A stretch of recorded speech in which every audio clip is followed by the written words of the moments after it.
Yesterday was the worst day of my life as a sports fan. I don't think I've ever experienced a collapse this bad.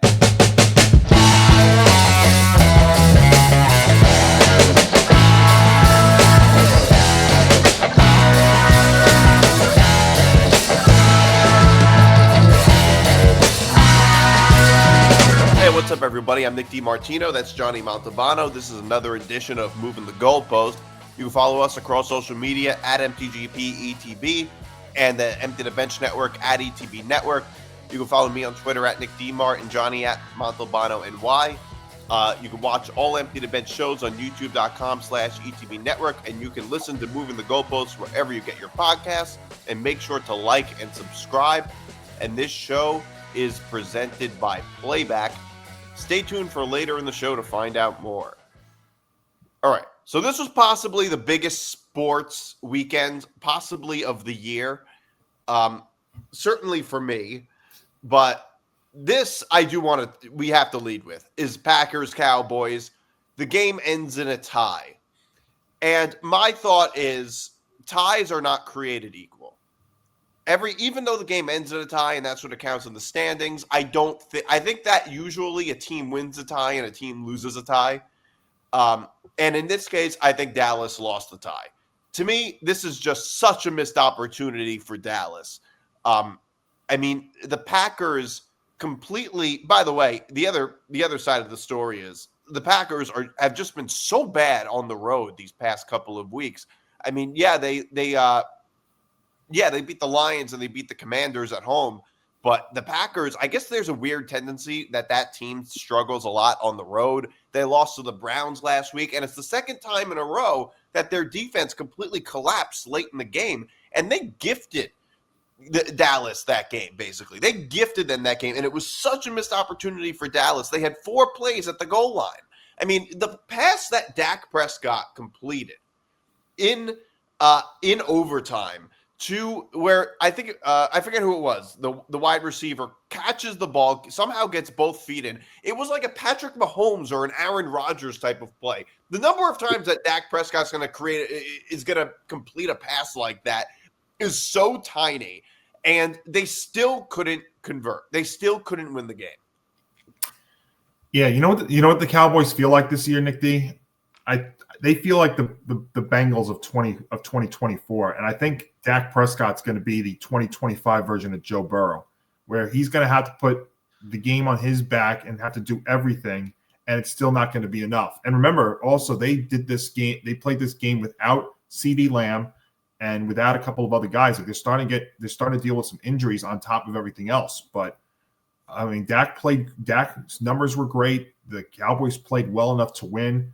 The Packers got off to a very fast start in this one, too. So I totally agree with your sentiment and your thought about this game. It does feel like a missed opportunity for the Cowboys. And when you look at, what they have to deal with, any thoughts about them possibly being a contender or something is outrageous. And, you'd be talking if the Cowboys were going to make the playoffs this year, and I don't think they are because I don't think they're that good of a team to begin with, then you could talk about Dak being an MVP candidate. But I think you're looking at this now, and Dak's could definitely be up there for Offensive Player of the Year, and he has to be because he's the one that's going to give the Cowboys a chance to win games. It's not going to be their defense. It's not going to be much else. It's really going to be that. Now, as far as the Packers go, every team, I think, has that one game that you're like, wow, how did they lose this? And I think that for them was last week. But that also, I think, spoke volumes to how the Browns defense can keep them in games. It didn't this past week, but I think it was a little bit different playing on the road. But they're going to go through this. I know they're dealing with a couple of injuries themselves, like Jalen Reed is out. Tucker Kraft's been a little bit dinged up with injuries, and he really didn't do much. But I think the Packers are going to be just fine.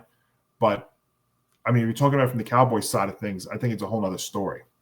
Yeah, well, I don't think the Cowboys season is going that much different than it was expected to. They weren't expected to be a playoff team. They had less of a – they were like I said on the show a couple of weeks ago, I think, that they were the third least likely team out of the NFC to even make the playoffs.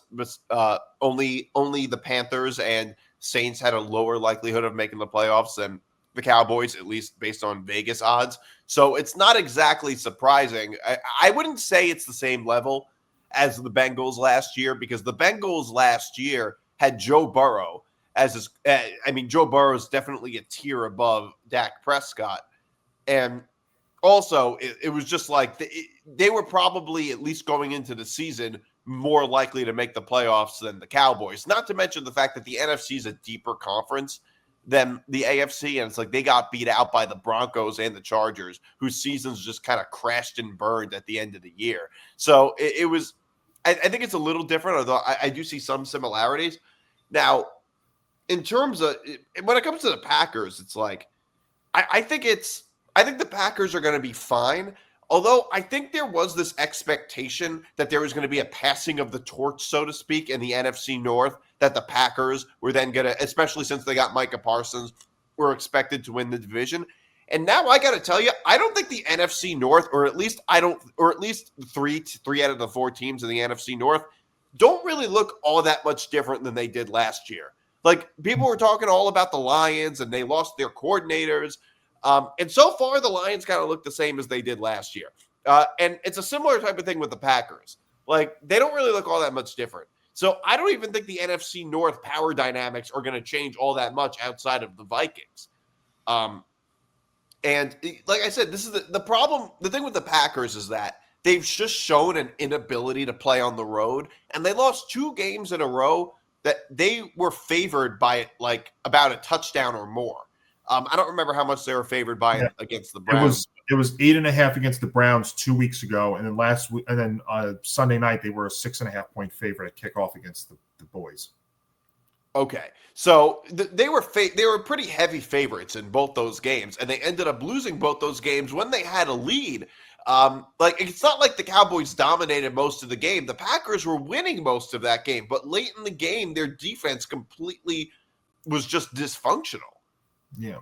And no, that's all fair. I mean, I thought it was actually, and I think this also speaks to how bad the Cowboy defense is. I mean, the one concern I have with the Packers is on their offensive side. I don't think they have a true number one receiver. I think that's something they're lacking. I think they've got depth in the receiver spot. I mean, I love Tucker Kraft, their tight end. He's a great fantasy guy for me too. But they're missing a true number one receiver on that team. They've got a lot of options. He's like Jordan Love's got plenty of options. He's got a good running back in Jacobs. He's got good weapons, but I don't think he has that true number one receiver. And I think that's something that they're going to be lacking if they want to make a very deep run this year. Yeah, no, that's definitely true, and that's certainly going to be an issue for the Packers. And also, I also just think that with this game, like, I hate ties in football. I hate ties, especially in a game like this, which definitely would have resolved itself. It was tied at 40. There's 80 total points. Like, this game would have clearly resolved itself. Like, the thing with the NFL is that they do almost everything, like, right compared to other sports. I mean, they're very good at controlling the length of their games. Most of their games, unless they go to overtime, they rarely go past 3 hours. They're great at marketing their best teams. I mean, every Sunday is like this crazy type of event because all sorts of crazy outcomes, all that. The NFL does almost everything right. But the one thing the NFL can't figure out is overtime. Like, of all the major sports, I think the NFL has the worst overtime of all the major sports. I mean, people complain about it in like baseball with like the ghost runner on second base, whatever. The NFL mismanages overtime, I think, worse than any other sport. What the problem though with the overtime is? They reacted too much to everybody complaining about the fact that they want both teams to get the ball in overtime. So instead, which creates the more likelihood of a tie. Because think about it. So the Cowboys were up 40-37. Packers get the ball to drive down and kick that field goal to tie it. If it's sudden death, and I understand that football would be the one sport of the four majors where that both teams, there's a possibility that both teams could not possess the ball in overtime. But but that does create more likelihood of ties, creates more likelihood of injuries if you're trying to prevent that. So from a safety perspective and from a tie perspective, you're actually increasing those odds of both of those happening because you're lengthening the game. That's what you did when you made the rule that both teams need to possess in overtime. But I agree with you, though. I actually think it could be the worst of the four major sports when it comes to the extra time. I even think if you want to expand it, I think the best overtime rule is college football. I completely agree. They do it the best. I mean, if the NFL wanted to do that, then maybe what they should do is have both teams possess it because it's the NFL. Maybe have both teams possess it at the 50. Yeah, and do that if you wanted to do that. Otherwise, I think they should never have expanded it to the point where both teams need to possess the ball in OT. I think that's ridiculous, and it all goes back really. And now you're even seeing that even in the play. They expanded that to the playoffs too, which is awful. But it was a reactionary move because of what the Chiefs have done, or even go back several years when Tim Tebow and the Broncos beat the Steelers in overtime. The way that ended. It was a reactionary move instead of just keeping it the way it was.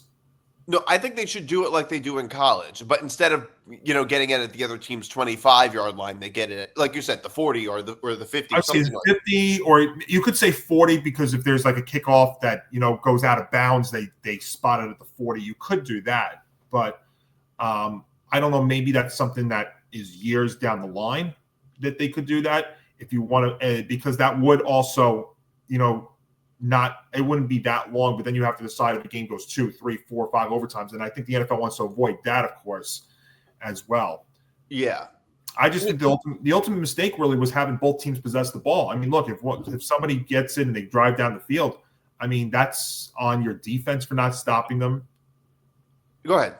No, I was just going to say, because I think I don't know if you disagree with me on this or not, but I do very much. Yeah, you want both teams to possess it. Okay, yeah. No. I'm very big on both teams possessing because, there's a few reasons. The way it worked previously was that it was like whoever won, it was almost like a coin toss. It was basically whoever wins the coin toss has this huge advantage over the team that loses the coin toss. The other thing is that in some of these games, like especially in playoff games, like the game between the Bills and the Chiefs, and also another example would be the Seahawks Packers from 10 years ago when the Seahawks made the Super Bowl the year that Pete Carroll threw at the 1-yard line that year. And, the Seahawks won that game without Aaron Rodgers touching the ball in overtime.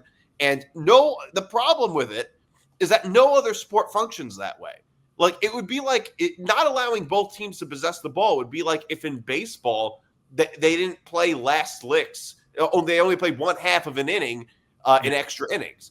Like it would, and by the way, it's probably easier to defend against, assuming there's no ghost runner. It's probably easier to not allow a baseball team to score a run than it is to not allow a football team to kick a field goal or get into the end zone. Because in a lot of these games, they're so when these games go on and on and on, they tend to get more offensive than defensive because defenses get tired quicker than offenses. And also, in these really good games, especially when you have two star quarterbacks, it really just comes down to, like in the Chiefs-Bills game, all that game came down to was who won the coin toss. Because whoever was going to get the ball, we knew was probably going to score. So that's another issue. The third issue with it is that in the NFL, almost all the rules favor the offense. I don't think it's fair for you for the NFL to have the attitude of, well, it's on your defense to stop this off, to get a stop. If you can't get a stop, well, that's too bad. When all of the rules favor the offense over the defense, so I don't think that's fair either. To me, that would be like I said, if in baseball they said, well, if your pitching's not good enough, we don't play the bottom of the inning. We just have sudden death. Like, that's the equivalent of it. So I don't really think it's fair. And also, you can do it in a way where this is not an issue. In college, for instance, like we just talked about, it's not an issue. We don't have to worry about games going on and on and on. It's never an issue. And both teams get possession. So there's no other sport where both teams don't get possession. It makes no sense to me. Yeah, I mean, I'm not even arguing that part. I think just what that does create, though, is the more likelihood that a game will end in a tie because both teams need to possess it. Right.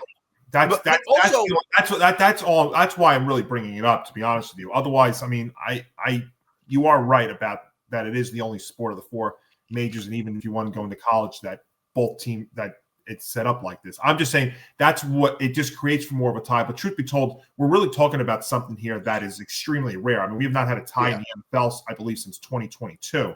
So I mean, we are talking something that is extremely, extremely rare. Yeah, I also don't like that it's only after one overtime.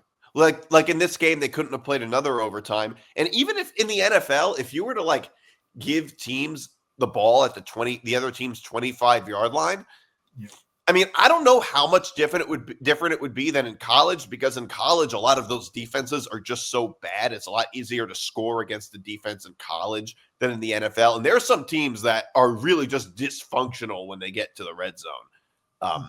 I mean, the only thing I'll say about that is if you wanted to have more than one overtime in the regular season, then the overtime period needs to be shortened. Because you know what, like in the NBA, it's 5 minutes. That's why they can play 2-3 overtimes. Hockey, they only play one, and then in the past it would be a tie. Now then they go into a shootout. And obviously baseball is not a time sport. So that would be the only thing. If you wanted to have an extra overtime, more than one overtime, you have to shorten the length. But the thing you need to make it 10 minutes, but I mean, you're still talking about a game that would be going on way long, and then the issue of player safety comes up, and that's something the NFL is trying to avoid. But the thing with the NFL though is that the timing is almost irrelevant. Like basketball and hockey, I don't even know how the overtime rules work in hockey, but in hockey's 5 minutes. Well, I can tell you, hockey's a 5-minute 3-on. It's actually now down to a 3-on-3, 5 minutes, and then they do the shootout. Okay, that's what I thought. It was something like that. Yeah. And that was after the lockout in 04. But in football, the timing almost doesn't even really matter that much. It's just like, I mean, it matters, but it's really not. It's not like basketball where the overtime is all about the timing. Football's not really like that. Fair. Football, it's more about it's more about like who scores first or whatever. But the bottom line is that in this game, the Cowboys had an opportunity to get down the field to score a touchdown on first and goal, and they couldn't do it. So I just think it's a huge missed opportunity. Yeah, and one final thing before we move on here, something we'll talk about with the Cowboys and why I think right now you'll be talking about Dak as an Offensive Player of the Year candidate. So the Cowboys actually have scored the second most amount of points through 4 weeks in the NFC, but they've given up the most. They've given up 132 points so far through 4 weeks, which is the most of any team, but they've scored the second most amount at 114. Yeah, and just think about that. So they have one win in 4 games, and really, you almost can make the point that they should have even lost that first game too. I mean, the one game they did win. So, not a good sign there out of Dallas, even though Dak is doing his part, but the rest of the team is not. Yeah, no, I completely agree, and I think people like to hate on Dak because he's the Cowboys quarterback, and there's a whole lot of that too. Dak's the one person on the Cowboys that I actually would defend, to be honest with you, but we could spend an hour. I don't disagree at all. Now going on to your Giants, Malik Nabers tore his ACL, and the Giants finally started Jackson Dart, and Jackson Dart looked really good in this game. A lot to talk about here for sure. It was certainly a lot to talk about. I was a little bit surprised that the Chargers didn't at least play a little better, I would say. But I guess Giant fans have mixed feelings because on one hand, Malik Nabers tore his ACL.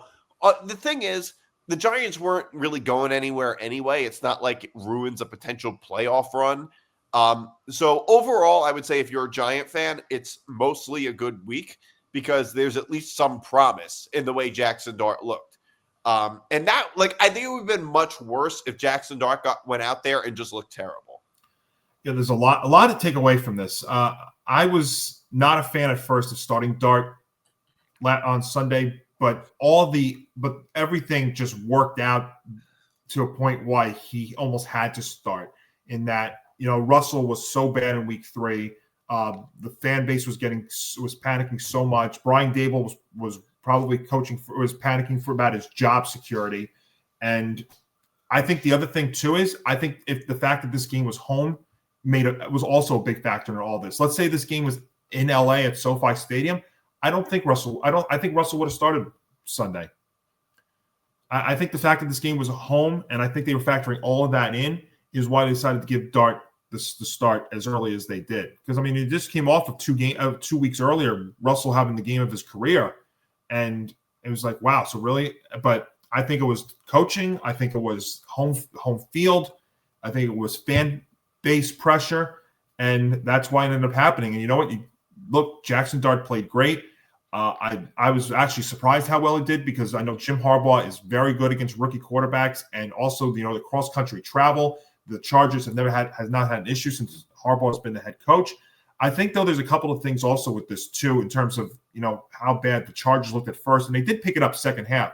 But the Joe Alt injury from on the offensive line, their stud left tackle or offensive tackle from Notre Dame, when he went out, that was a big blow. Alt's been fantastic for them, and when he went out, you saw how the Giants defense was actually able to get to Herbert and pressure him, and he looked off base for the first part of the game.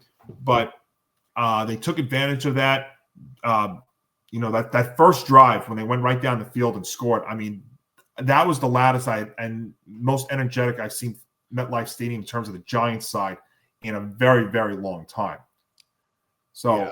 I mean, look, a lot to be happy about there. And the thing with Dart, he didn't throw that many times. What did he throw? Just over 20 times. I mean, he ran it a lot. He handed the ball off a lot to Scatabo. And he had to, because Tracy was out. But of course, it's kind of a mixed emotions kind of day, because the Malik Nabers injury is devastating. I mean, I saw it. I watched the game. I saw it happen in real time. He went right for his knee, and you knew right there is like torn ACL. And of course, what's going to come up post right after this happens, and what's been coming in the hours and days since then, is the talk about the MetLife Stadium surface. I mean, guys, it's the conspiracies behind this. I know that there have been big players that have suffered an injury at the stadium. It's a very unfortunate thing. I'm not going to go into the conspiracy theories or whatnot about this. I mean, it's just a very unfortunate thing. Is it possible, though, that turf makes injuries like that more likely? I'm not saying they do. I'm just saying, like, it's an interesting conversation, because, like, I've heard that now. Just because a narrative is out there doesn't mean it's true. But, like, I don't know. Like, is that like that's just something like I think to consider, at least.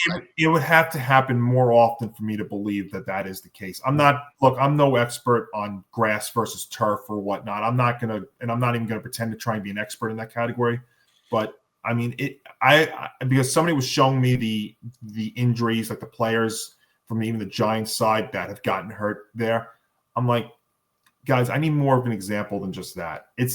I would say, I'm not going to go and say that the Giants are unlucky, they can't catch a break, or this MetLife Stadium turf was the reason behind this. I'm just going to say it was a very, very unfortunate situation. And you know what this does, really? I mean, if you want to look at it, it makes next week's game not as favorable as it looked like going into the year.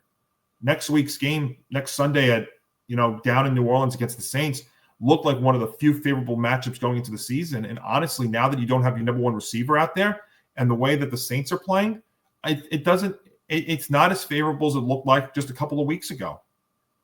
Yeah, no. Saints haven't. I mean, let's be honest. I mean, other Saints haven't won yet, but it's not like they've been getting destroyed in these games. They actually hung in with the Bills for most of that game Sunday. The one game that they looked lost in was the game against the Seahawks, and I think maybe that also speaks volumes to how great the Seahawks, I don't know if I want to say great, but how good the Seahawks have looked for 4 weeks.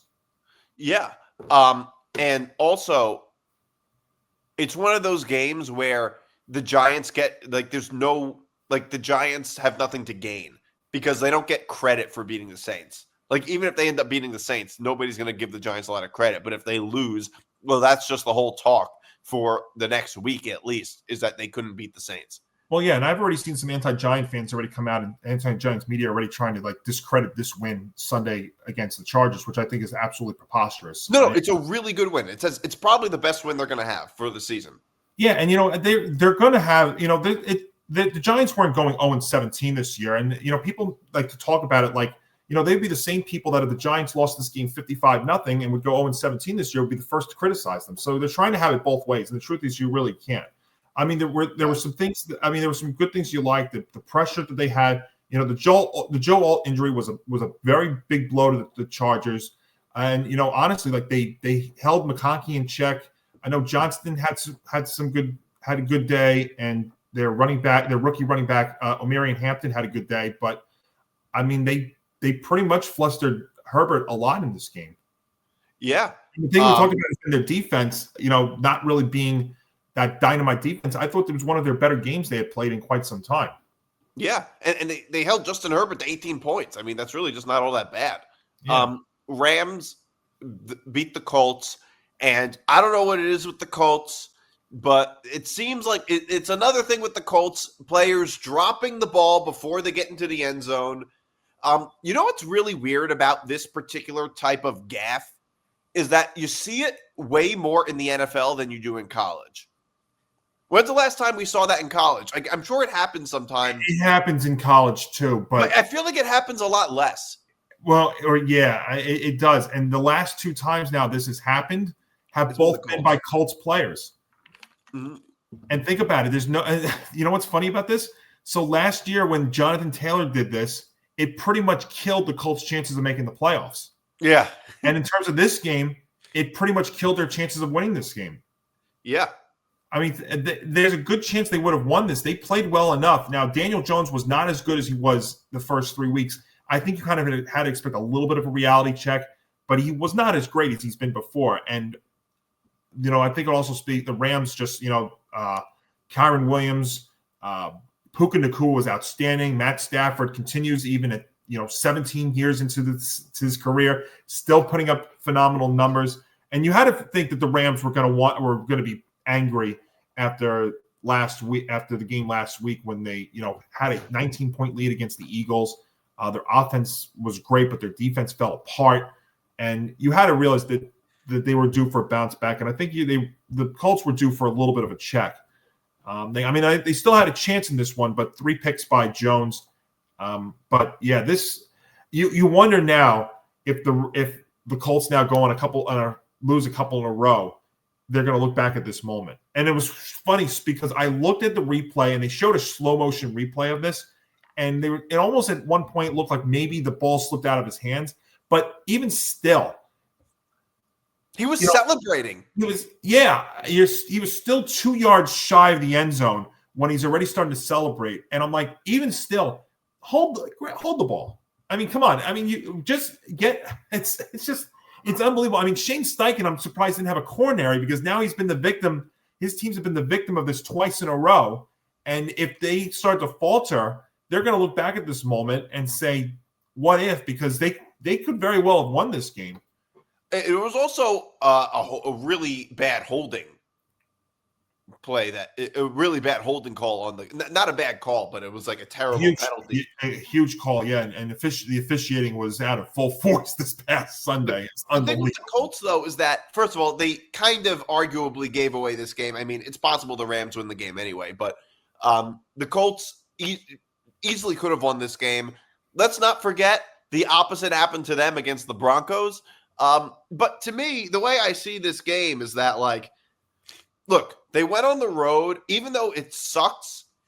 The Colts are now 3-1 in probably the second easiest division in football, I think it's fair to say. They're possibly, in my opinion, at least, arguably. Yeah, I think you're right. That's a fair point. I think it's fair. They're now 3-1. It took Daniel Jones throwing 2 interceptions, a wide receiver dropping the ball before the end zone, and a really bad holding call. I mean, like I said, like a really, really bad holding. Yeah. For them to lose a game on the road against the Rams. It's like the Colts look good. Like there's nothing more. Like this game leads me to believe that the Colts are just a good team, and it takes a lot for them to lose. Like it took a lot of screwing up for the Colts to lose this game. And I would say that, I think the strangest turn of events this season has been the AFC South. Because the AFC South going into the season, we were thinking, everybody thought, the Texans have this whole division locked down. Nobody was even interested in this division. Yet now it looks like the Texans are worse than the Jaguars and worse than the Colts. Who would have ever thought that would happen? Well, I think when you look at it, I think the biggest surprise, the Colts is a huge surprise, but the biggest surprise, actually, and it's even been the Colts defense, I think, as much as we talk about Daniel Jones, I think their defense has been even if not even more surprising than what Daniel Jones is doing. Because Daniel Jones is, I mean, if you really look at it in depth, just really like break down what the Colts are doing, the Daniel Jones thing is actually not as much of a surprise as people are thinking about, because it's a very similar setup to what he did when he took the Giants to the playoffs back in 2022. Offensive line has played great. He's got a solid running back. He's got receivers. So it's a very similar setup. But the Colt defense is actually what's been really a surprise, has been a positive too. And the other surprise is not that the Texans are 1-3, because their offense has been a struggle. I think we kind of expect that a little bit. Their defense has been still fantastic. It's been the Jaguars, and specifically their defense. That's been. I mean, they've been very good defensively. I mean, they did pretty much, for the most part, hold the 49ers in check. I know the Niners are dealing with injuries, and we heard on Monday that Brock Purdy that toe is bothering him again. And remember, the Niners have a very short week this week. They play Thursday night. So, but the Jaguar defense, I think, has been a big turnaround as well. I'll be curious to see if that happens. I'm wondering now from the Texans side, if they get, and it looks like they've got Mixon coming back, how much that elevates them. And we saw their offense being able to take off against, albeit a bad Titan team, but they did take off there. I'm still not ready to rule the Texans out just yet. I'm not ready to rule them out. I am a little bit less surprised by this than most people were. I never thought the Texans were really that good of a team. They were really just playing in a weak division. I think they're overrated. I kind of always thought they were. I thought that, and I still do, that I think they're going to turn it on second half. And I think if they get into the playoffs, they're going to get in red hot and still make a big run. I mean, Nick D, if you really want to talk about I think we're going to just tie this into who we're talking in next. If you want to talk about what's been like the biggest disappointment, the biggest surprise, really in the entire AFC, if you want, it's the Raven defense. Yeah. I cannot believe, and I watched the game in real time, and I tweeted this out at Montalbano and why. I cannot believe how bad the Raven defense is. I can. And their best defensive player just found out that he's out for the season. I really thought though that this was the most complete team. And now, that guy, I can't even pronounce his name. He's out for the year. Lamar's hurt, and we don't know how severe that injury is. That's been the thing. But that's why we play the games, and it's still a long, short season. Yeah, well, I'm going to try Nnamdi Matabuke. Yeah, that sounds about it. That's probably close to better. It's better than how I would have said it. So, that's what we'll go with. I think I'm pretty close to correct, at least on that. He's out for the season, and I mean, I don't know. I'm actually kind of surprised that you're surprised, because it looks very similar to how it looked last year, and me and you were talking about that a lot with the Ravens defense last year. So it's not terribly shocking that the Ravens defense for the first half of this season looks just like it did last season. That to me is really not all that surprising. I thought they went out there and then they got some players to try and shore that up. And I mean, their offense has still been electric, but now with a banged up Lamar, and he's been healthy for the last couple of years. If this hamstring, that hamstring can definitely limit what he's very capable of being, especially a quarterback like him. Exactly, and that's what I'm saying. I mean, that's something to keep an eye on. At 1-3, I mean, maybe you have a little bit of hope that that AFC North. I mean, are the Steelers really going to be this good? We know the Bengals are in trouble. I don't know what's going to happen with them, and the Browns we know are just. I mean, it's bad there. I think the biggest story of this game, I think that the biggest story of this game, and the biggest, like, if you're a Ravens fan, the thing that should ring the alarm bells is not that they're 1-3. I don't think the fact that they're 1-3, sure, it creates good headlines, but ultimately it's not that big of a story, the 1-3 thing, because the 1-3 thing, like, the reason they're 1-3 is because like 3 of their toughest opponents were all in the first 4 weeks of the season. Like, if it was spread out, like they lost to the Bills, the Lions, and the Chiefs. If they had lost all 3 of those games spread out for the whole season, it wouldn't have been that big of a deal. It just all happened at once. But the thing that obviously is a big deal is the Lamar Jackson injury, the hamstring injury. Yes. That's obviously an issue, and it's going to affect him a lot. And it's like this old thing that's coming back to haunt them. I guess my biggest thing with this game is that this game wasn't even close, that the Chiefs won by a lot. And even when Lamar Jackson played, the game wasn't close. And I don't know. I guess the problem with the Ravens is that their two best players that run the whole offense have really big fumbles in big spots. Lamar Jackson does it all the time, and Derrick Henry, ever since he actually joined the team, has done it like almost every week now. I guess that's a little bit of a concern. Like just these really, and it's not even just that. It's just like the Ravens always have like these blunders that seem to happen. And with drops, yeah. Yeah. Mark Andrews last year in the playoffs. Yeah, so the Ravens just, like, I'm just not terribly surprised that their defense didn't look good. But in terms of the injury, it's going to be a huge deal, especially for somebody like Lamar Jackson. Like, that's the one thing that should cause alarm bells for that team. I guess the one good thing for them is that the AFC is not a very deep conference, and they're not really in that great of a division, especially with like Joe Burrow also being injured. It's almost like a wash in a sense. I mean, I would put it this way. Even if Lamar Jackson has a hamstring injury, they're still in a weird way better off than they were when the season started, since the Bengals don't have Joe Burrow. In terms of that competition. Well, yeah. I mean, if you think about it, the Bengals basically do it. They need Joe Burrow to do it all just to have a chance. And the Ravens, at least, you have Derrick Henry. So if Lamar is out, then you could go and just hand it off to Henry. I mean, you can't use the running back all the time. But the interesting thing though is, now they play the Texans, who we know, even though they don't score a lot, that defense is very, very dangerous. And maybe they have a little bit of momentum after shutting out and destroying the Titans on Sunday. Yeah, that's certainly possible, but it could also be a bit of a letdown game. I don't have a lot of faith in the Texans against the Ravens unless Lamar Jackson isn't okay to play. That's the only time. Well, that's the thing. Like, how is that hamstring? I mean, John Harbaugh said that no matter what the score was on Sunday, that Lamar was not going to be able to go back in that game. So we'll see.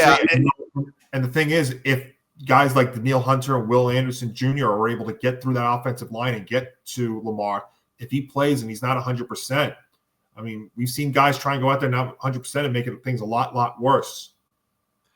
Yeah, and obviously it changes the math a whole lot if Cooper Rush ends up being the quarterback. That would then they're a completely different team. Yeah, they'd be totally different. Yeah, I mean, Cooper Rush is a capable backup, and you need a backup as much as you need a starter. But we've seen now a lot of these guys. We saw what was one of the things we saw in week 4 was these backups that played a second week. They got exposed, and like Mariota and Wentz, they got exposed.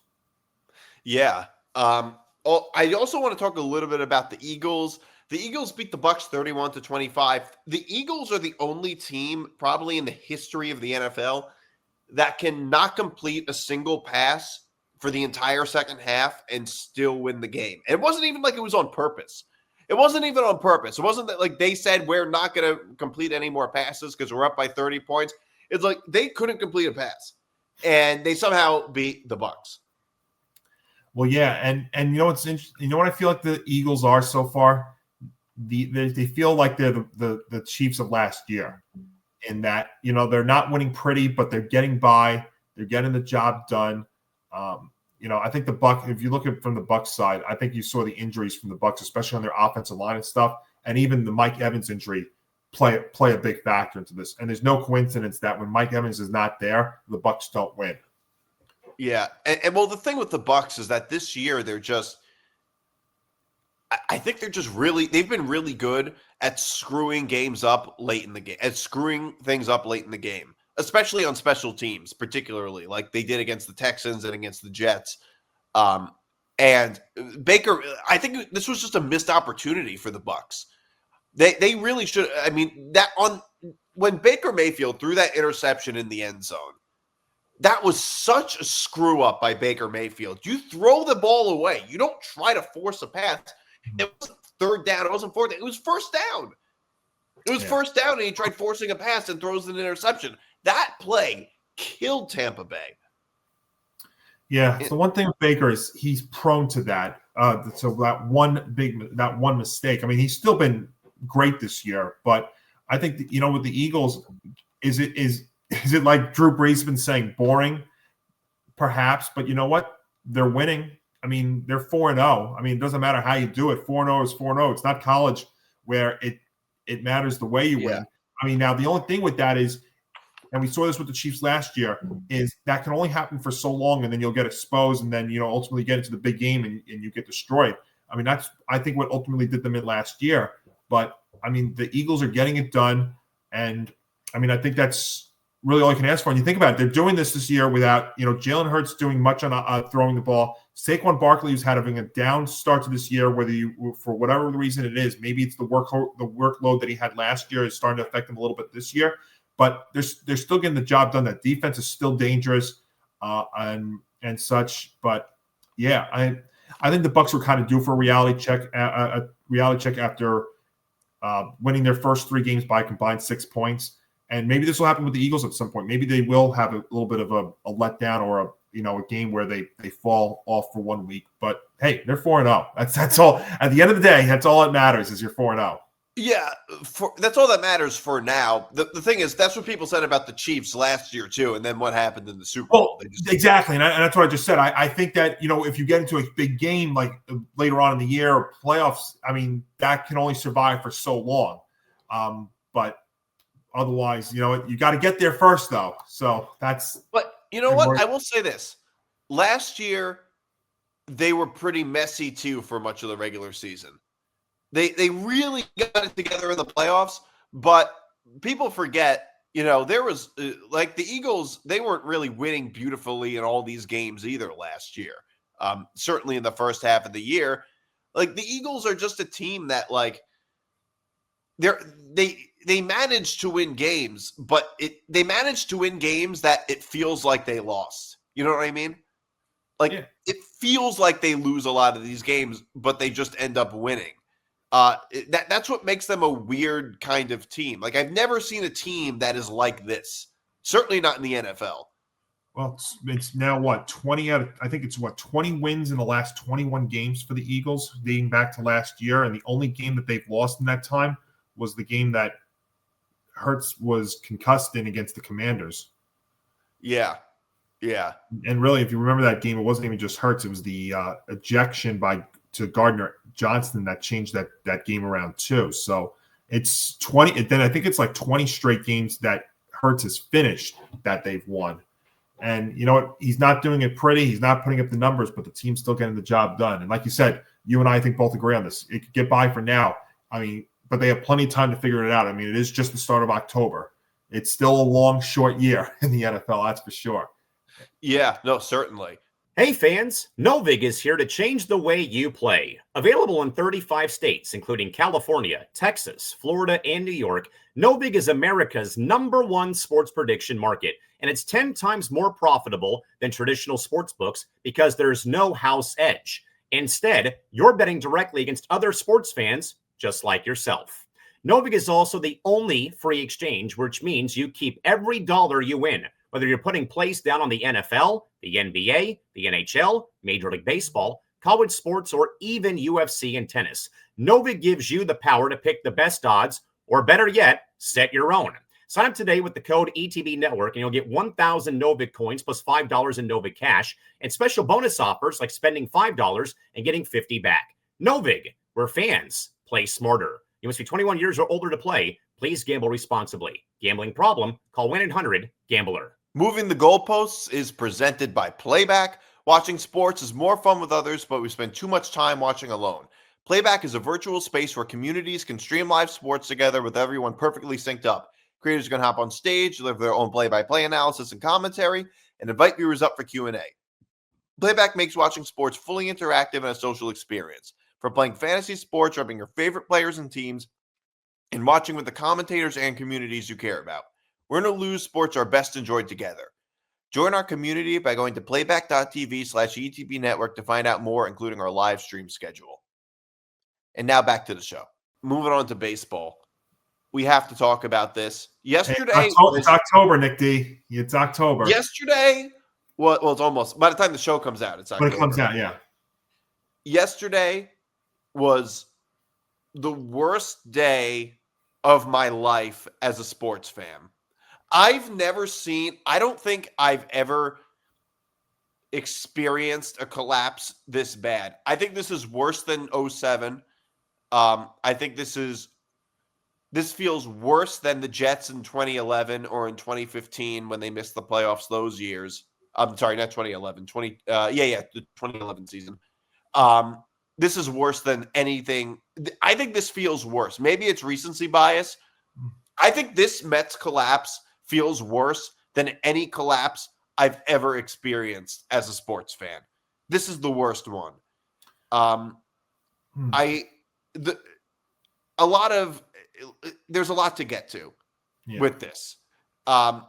If you just want to talk about this last game 162, I don't know if you could have scripted something worse than this, because I didn't think the Mets would make the playoffs going into the game, not for this reason, but for the opposite reason. I thought we're probably not going to make it because the Reds are going to beat the Brewers again, because Milwaukee had nothing to play for. So I was really surprised that the Reds somehow ended up losing that game. And the Reds gifted us. They lost to Milwaukee, and they have nothing to play for. I mean, I understand they're the best team in baseball, but they had nothing to play for. And the Mets couldn't beat the measly Marlins. The Marlins had nothing to play for either. The season was over, and not only that, they were one of the worst teams. They were certainly not a good team. They were certainly a below average team. So, and they couldn't even beat the Marlins. Nothing can be worse than this. Honestly, nothing as a sports fan can be much worse than this. I am not in favor of firing Carlos Mendoza. I think that's just a bad move because he's only been the manager for 2 seasons and made it to the NLCS one of those seasons. I don't think it's Mendoza's fault that the starting pitching sucks, but I will say I don't think he managed this game well at all. Like you said, there's a lot to discuss here. I guess I'll say this. I mean, so obviously we talk about the Mets when it comes to collapses, 2007, 2008, now 2025. What's very freaky is they all ended the same way. They won game 161 very convincingly, and then lost game 162, all in ugly fashions to the Marlins. The only difference with this year was that it was on the road versus the 07 and 08 at Shea. But this is why I feel like I don't know what's worse, because they're all really, really bad in their own way, whether it's 7 up with 17 to play or this one. This one is painful because it was so long.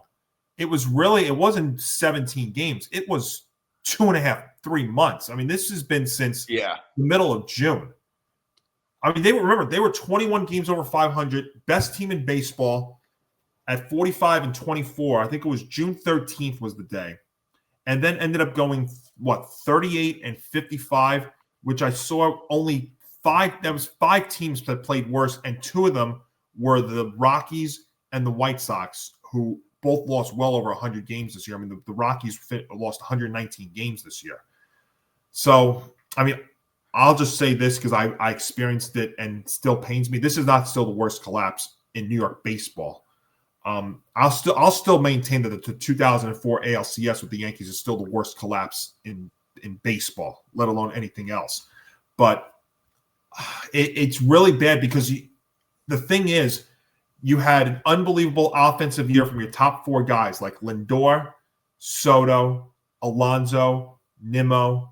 Those guys were fantastic. But the thing was that the lineup was way too top heavy, was not spread out enough, and the pitching was so bad. Which is why I don't think Mendoza should be fired. I think Jeremy Hefner, though, the pitching coach, that's going to be another story. And David Stearns, I think is going to survive, but there has to be a change in terms of the pitching staff. Yeah, well, the pitching. Yeah, the pitching was so bad. I mean, you could not. I mean, it seemed like every game was 3, 4, 5 innings a start. I mean, there's nobody in baseball, no team can survive if their starting staff is going 3, 4, 5 innings a start. And think about this game. They started Manaea, and he lasted not even an inning, I think. He lasted like an inning or so? I think it was 1 2/3 innings. I think the only guy that was not used was the kid they brought up pretty much the day before. And otherwise, they went through that whole staff, which is pretty much a microcosm of their season, in that everybody they were throwing in there was awful. Well, the thing is, though, everybody wasn't awful. Like, Manaea wasn't awful, at least not yet, when they took him out of the game. There was no reason they should have taken – I think Mendoza took Manaea out of the game way too early. He didn't even let him finish the second inning. Like, this was just really, really bad.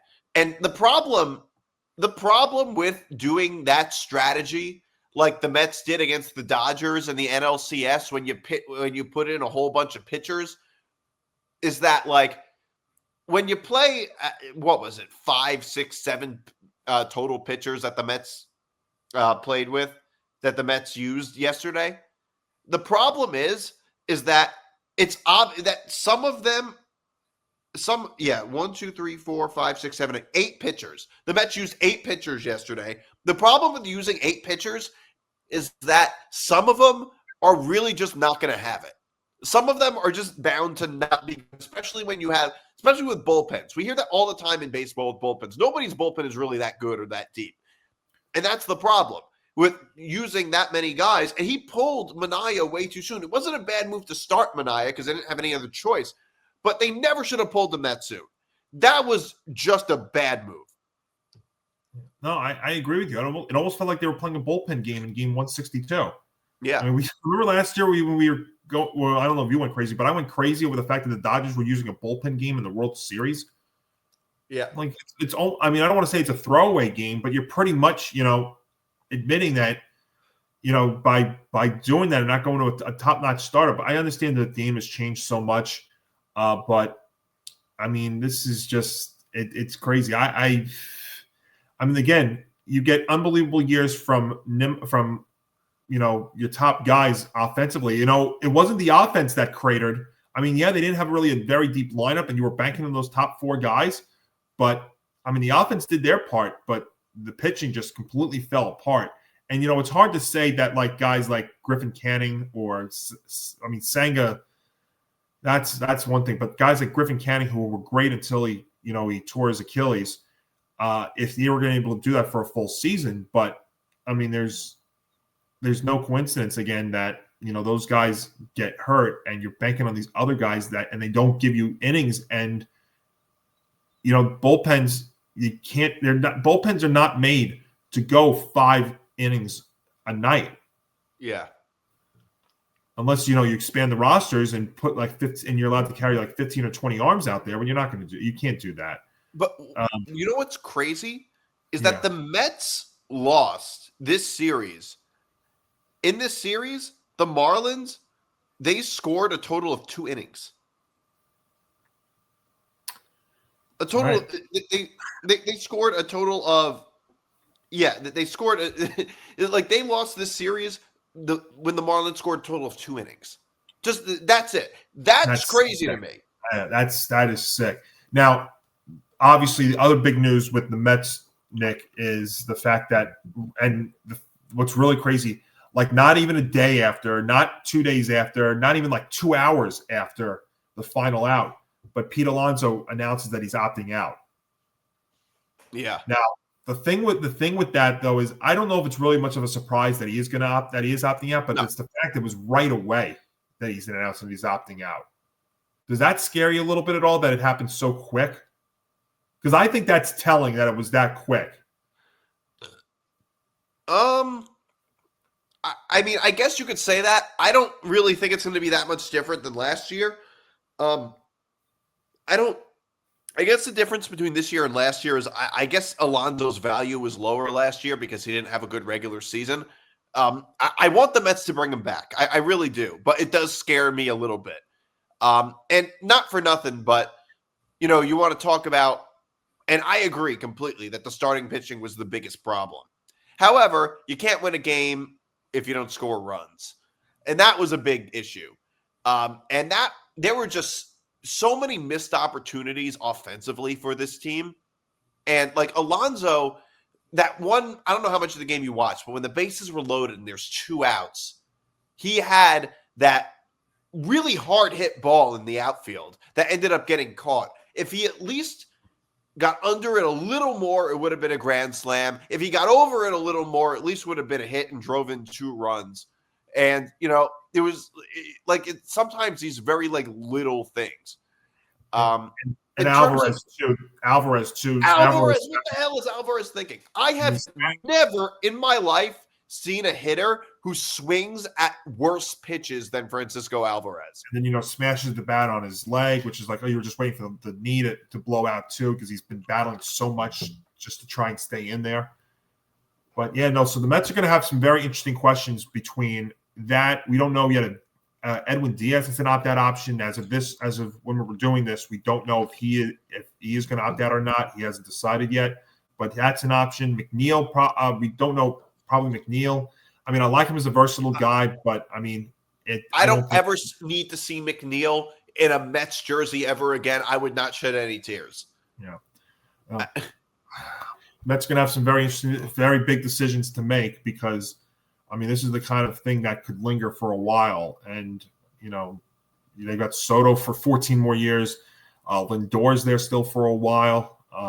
But they gotta decide what they're going to, how they're going to fix this pitching. Because, they need length out of these guys. You don't need stars. It'd be nice to have stars and aces. You need length out of these guys. You cannot go 3, 4, 5 innings to start. Nobody in baseball, not the Dodgers, not the Yankees, not the Red Sox, not any of these teams that are in the playoffs can make it this far and this deep with guys that go 3, 4, 5 innings to start. And it's one thing if one pitcher's doing it, but when you have multiples, that puts a strain on that bullpen. And just like in the NFL, great defenses get exposed when they're out there for long periods of time. Pitchers and bullpens get exposed when they're used over and over and over again.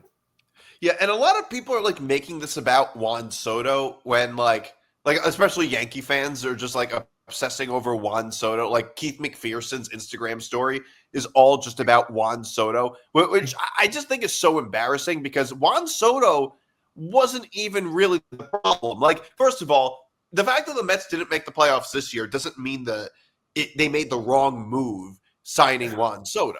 By the way, I would like to talk to Keith about that. Keith, what was the biggest problem with the Yankees in the World Series last year, and even in the Yankees in the playoffs, or even the Yankees team last year? It was the same problem that the Mets had offensively, way too top heavy. Yeah, they got the Yankees lose Juan Soto, and you know what? Trent Grisham, Cody Bellinger, and other guys step into that role, and you have multiple guys that put up multiple years. Trent Grisham had a career year. Cody Bellinger looked like the Cody Bellinger when he was with the Dodgers in the very early days of his career. You basically lost Soto, but you got 3 or 4 of the guys. So the Yankees lengthened their lineup as a result of losing Soto. So I'm like, Keith, the Mets are almost similar in that regard. The Mets were supposed to have a deeper lineup, and they still had, Soto. Soto was the most underappreciated Met that I've seen since Terry Collins was managing the team. Yeah, and everybody was like, I think there's this weird narrative out there that Soto had a terrible season, which he didn't. Soto had a good season with the Mets. It wasn't his as start good was rough, but and they were talking about the fact, his start was rough, and they were talking about the fact that he didn't hit with runners and scoring on base and stuff. But my God, every team would beg for a guy like Soto who doesn't strike it. He struck it at a decent amount, but he gets on base. If teams had more Juan Sotos on the team, it'd be unbelievable. But yeah, and also it's just like makes the Yankee Met thing like crazy, and I can't stand that. I also feel like there's almost no way that Soto would have had a good season in these people's eyes. Like they would just look at the money, at the amount of money he's being paid, and there's almost like he could have the same season. Could have had the same season he had last year, and people would have just been like, "Well, he's getting paid $1 billion. This isn't good enough." I mean, let me just take a look before we move on here. His batting average was a little low, but he hit 43 home runs. Nobody. To be honest with you, though, nobody hits for average in baseball. It's Aaron Judge. I mean, not consistently. No, and it's an unbelievable thing in baseball that batting average is like nobody hits anymore. They try and ban the shift or change the shift up and you know why Rob Manfred did that? He did that to try and improve averages. The averages are down across baseball since he did that. It had nothing. The shift had nothing to do with batting averages. It is so stupid. I mean, the whole there's a lot of stuff in baseball that's stupid. I mean, I'm glad we're in the playoffs because you know what, I will watch it and enjoy it. So let's see here. What Soto last year versus this year? I mean, the amount of runs that he scored about the same. 14 fewer hits. I mean, his home run and RBI totals are nearly the same. 41-109 to 43-105. I mean, he had 38 stolen bases this year. My God. He had 38 stolen bases. He had the same amount of walks, a few more strikeouts, 400 on base percentage. I mean, what more did you want from the guy? A slightly lower slugging percentage. He just had a slightly down year compared to last season. Nick D, there's no number that is significantly lower than last year. And if anything, his stolen bases were the highest of his career. Yeah. Exactly. I mean, he came into the year, let me do some quick math here. He came into this year with 57 stolen bases and had 38 this year. His numbers are almost, the only thing that he didn't get this year, which was absolute garbage, was the fact that he wasn't a freaking all-star. Yeah, which obviously was a joke, which I also don't really care about who makes the all-star. But his numbers are almost the same. They're close enough, let's say, to what he was with the Yankees. And remember, that Yankee team was not deep enough in the lineup last year, and which was the problem. And this year they're much deeper, which gives them a chance to possibly go back to the World Series. And this whole playoffs in baseball is going to be epic with the wild card and stuff. But yeah, a lot of question marks with the Mets, though. It's going to be a very interesting and important offseason for them for sure. Yeah, so his numbers were he had 4 fewer RBIs, 2 more home runs. The most significant difference would have been batting average. That and even then it's not that much different. It's relatively usually Soto hits between his career average is 282, so usually he hits between 250 and 300. That's what he did with the Yankees, and it's what he did with the Mets. It wasn't that much different. 396 on base percentage, another big. That's an important stat. Averages nobody hits for average in baseball again outside of Aaron Judge, but I mean, come on. Well, I don't know what more did they want Juan Soto to do. Really, they couldn't have asked for much more. They want to hit 300. Juan Soto's not going to hit 300 every year. He only did that with the Nationals. I mean, how many players that played a full season this year hit 300? Judge. Actually, I could say, ready for this? You know how many players hit over 300 this year that played a full season that qualified? Who? 7. Who was it? Judge, Bichette, Jacob Wilson, George Springer, Jeremy Pena, Trey Turner, Yandy Diaz. That's it. 7. Nobody. Yeah, exactly. Nobody hits in this sport. They just hit for power.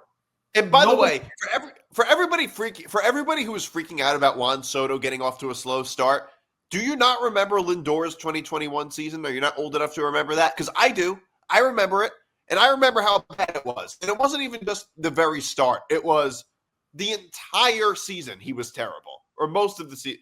The 2021 season was a disaster for Lindor. Now he's like the de facto captain of the team. And he's up there with Jose Reyes in a lot of Met fans' minds for the best shortstop in Mets history. So let's not freak out. Moving on to college football. We don't have much time. But in the SEC, and I don't think we're going to get to Oregon, Penn State. I'll get to it on leftovers. Yeah. Alabama beats Georgia. Or his great college football podcast, Forever yes. Power 5. Tune into Forever Power 5 to hear my thoughts on everything. I highly recommend watching it, especially with the week that we just had. And so I'm just going to, for today's show, we're just going to stick with the SEC. Sure. Alabama beats Georgia in a crazy game. I think that a lot of people, I think that one of the things I noticed is that the public was really big on Georgia. Everybody thought I was crazy that I liked Alabama in this game. And to me, it's just like a lot of people say Kirby Smart has an Alabama problem. And maybe that's true. But I don't even know if this game is that much about Alabama. Like, I think that Georgia's teams in these past couple of seasons just haven't been that good. Certainly starting last year. I mean, they didn't really have an Alabama problem. They had an everybody problem. They also had they barely beat Georgia Tech. They had a Georgia Tech problem. They they had a Notre Dame problem. They couldn't beat Notre Dame. I mean, they didn't really. I mean, I'm trying to remember what did Georgia just last season wasn't really all that great, and this year they're also not all that great, but they have a downgrade at quarterback. Like, to me, I think people are just remembering the 2021, 2022, Georgia Bulldogs and not forgetting that this is not the same Georgia team. They don't really have a lot of playmakers on offense. And yeah. It's funny because I think the betting public thinks that because every time you see Georgia playing these like non-major schools, they're like 30 to 35 point favorites and they never cover. Yeah. Yeah. I mean, if you always took Georgia to cover these games against these non-major schools, you'd be in the red so much it would make your head spin. Yeah.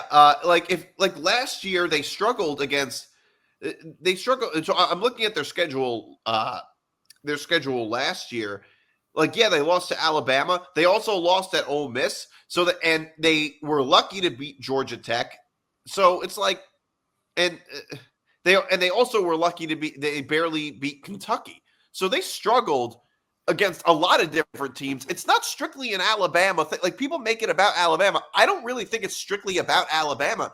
I think it's just that Georgia isn't really that much better than Alabama, if at all. That's ultimately what it is. I don't think it's an Alabama problem. What have we seen from Georgia that would lead you to believe they're so good? They beat Tennessee. That they managed to come back and beat Tennessee at home. That was Tennessee blowing that game more than it was Georgia winning that game. Totally agree. Totally agree with you. And you know what? I mean, you nailed it perfectly. And I wish I was on Power 5 with you last week because I would have I did it on Novig. I absolutely hammered Alabama on the money line in this game. And the thing is, too, if you're Georgia, you can't be having you cannot. The game. There's two plays that I think summed up Georgia really well. It was that pass that Stockton threw, and forgive me for forgetting the receiver's name, but that receiver was wide open with nobody around him, and he drops it. And then also at the very end, I think it was yeah, I forget it. But you saw how wide open he was. I mean, that was arguably the best throw that Gunnar Stockton has ever made. I mean, and you got to catch that. You got to get in there. And then at the very end, when you're holding Alabama and you get a big stop, and that defensive player jumps over the pile after the whistle and commits that penalty, it's like those two plays almost sum up Georgia right now. They're not as dominant because they're not as good as they've been in years past at these positions. It's almost kind of similar to what we talked about with Alabama in regards to the fact that maybe they have a downgraded quarterback, but they have a downgrade in a lot of other positions too. Well, the thing is, I feel like if this was Alabama, it would have been this huge referendum. If those two plays, not the drop, but certainly the jump, the penalty at the end of the game. If that had happened if Alabama had done that, it would have been this huge referendum on Kalen DeBoer. It would have been like, oh, these Alabama teams under Kalen DeBoer, they're not disciplined enough. Like that would have been the narrative. You're right. Totally. I mean, we talked about it a couple of weeks ago when Bama lost to Florida State about that. Yeah. And the